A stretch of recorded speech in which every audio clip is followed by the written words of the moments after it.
The ceasefire is holding, but inside Israel, the political truce is falling apart.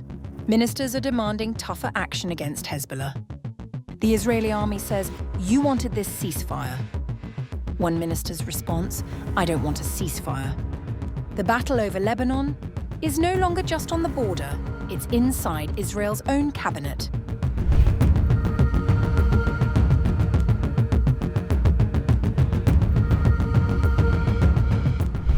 Israel's ceasefire with Lebanon is no longer being challenged only by Hezbollah.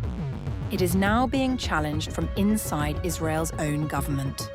A heated cabinet meeting has exposed growing divisions over whether the ceasefire is protecting Israeli soldiers or putting them at greater risk. Several ministers argued that Israeli troops operating inside southern Lebanon are being excessively restricted under the current agreement. National Security Minister Itamar Ben-Gvir was among the strongest critics. Questioning the military's approach, he asked why Hezbollah was not being stopped before it could rebuild. What happens with an emerging threat? If you see Hezbollah arming itself, why don't you dismantle them? Ben-Gvir went even further, openly calling for the ceasefire to collapse. Referring to the recent incident in which several Israeli soldiers were wounded by a Hezbollah grenade, he argued that Israel should respond by striking hundreds of targets. National Missions Minister Orit Strock backed that position, saying Israeli troops inside Lebanon now feel exposed rather than protected. IDF forces in Lebanon feel like they're in a firing range. It's better if they respond to every threat immediately. The criticism prompted an immediate response from Israel's military leadership. IDF Chief of Staff Lieutenant General Eyal Zamir reminded ministers that the current situation was a direct consequence of the political decision to accept a ceasefire. You wanted a ceasefire. Ben-Gvir replied bluntly. I don't want a ceasefire exactly for this reason.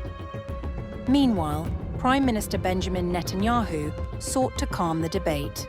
He insisted that Israeli soldiers are not being prevented from defending themselves and stressed that every immediate threat continues to receive a response. Defense Minister Israel Katz echoed that message. There are pros and cons to the ceasefire, but we don't endanger any soldier. Every soldier can respond immediately. The political argument comes as negotiations with Lebanon continue in Washington. Although officials describe the discussions as tense, growing American pressure appears to be pushing both sides towards limited compromises. For now, the ceasefire remains in place. But inside Israel, the real debate is no longer whether Hezbollah can be trusted. It is whether the ceasefire itself has become a strategic liability, even before the fighting has truly ended.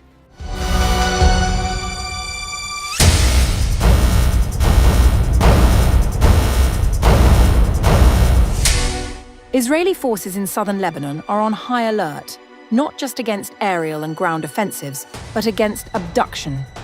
According to reports circulating in Israeli media, military commanders have ordered troops to move only in pairs or groups of 3 at all times, with air and ground units kept in constant coordination.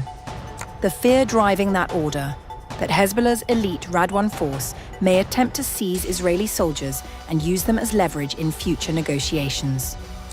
It cannot be ruled out that some Hezbollah tunnel networks in southern Lebanon were designed to facilitate a capture operation by enabling attacks on Israeli soldiers and assisting in escape or detention efforts. The concern is directly tied to what is happening underground. Dozens of Hezbollah fighters are believed to be trapped inside tunnel networks beneath the Ali al-Tahir Ridge, a site Israel describes as an extensive subterranean fortress. Mediators have carried messages on their behalf requesting safe passage, but Israel's answer has been unambiguous: surrender or die in the tunnels. Israel struck Hezbollah positions in the area twice on June 24th, calling both strikes responses to immediate threats. Hezbollah called them ceasefire violations. Lebanese health authorities reported 2 deaths. That battlefield tension is now colliding with a political crisis at the highest levels. Israel's Channel 13 reported on June 23rd that Israel is set to partially withdraw from areas currently under IDF control in southern Lebanon. with the matter under active discussion at talks between Israeli and Lebanese delegations in Washington. Under the reported plan, Israeli troops would hand certain areas over to the Lebanese army. Israel's defense minister, however, pushed back firmly, insisting the IDF would not leave the Beaufort area, which he called essential to protecting Galilee villages and Israeli soldiers. It's an Israeli catch-22 that we created for ourselves.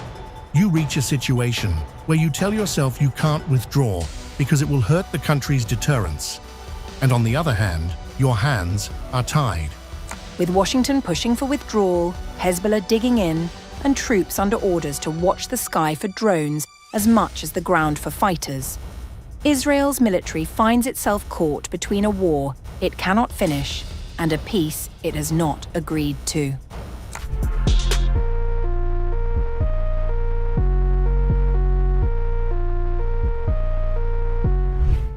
The battlefield in southern Lebanon may be changing in ways that are causing growing concern inside the Israeli military. Israeli defense officials now believe Hezbollah has rebuilt parts of its surveillance and intelligence network along the border and is increasingly focusing on one objective: identifying and striking senior Israeli commanders operating in the field. According to military assessments, recent incidents suggest the group has developed a more sophisticated ability to monitor troop movements and detect command activity, particularly during nighttime operations. The concern comes after a series of attacks involving senior Israeli officers. Among them was the death of the commander of the 52nd Battalion and 3 soldiers serving inside the same tank. Other incidents included the serious injury of a former commander of the 401st Brigade in a drone strike, as well as an attack that wounded the deputy commander of the 36th Division. Israeli investigators examining these cases have reportedly identified patterns that point towards a deliberate effort to track high-ranking personnel. Military sources believe Hezbollah may be using advanced technology capable of detecting communications activity and other indicators associated with command operations. Earlier attacks included a drone that struck a vehicle belonging to Northern Command Chief Major General Rafi Milo. The attack took place shortly after he had exited the car while operating in southern Lebanon. A detailed review carried out by Israel's 146th Division concluded that Hezbollah's intelligence gathering capabilities appear to have expanded significantly.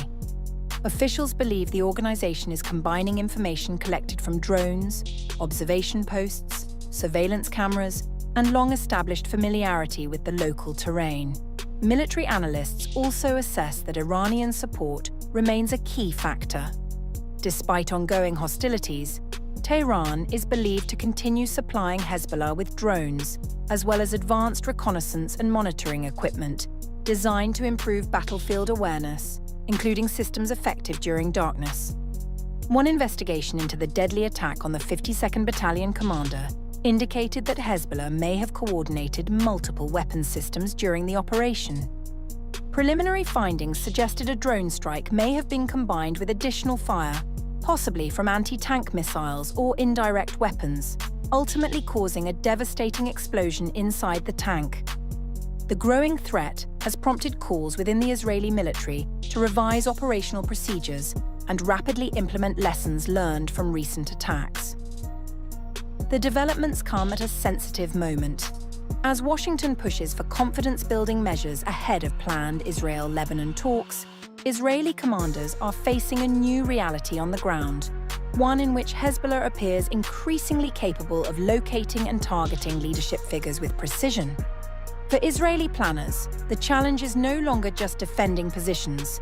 It is preventing commanders themselves from becoming the next targets.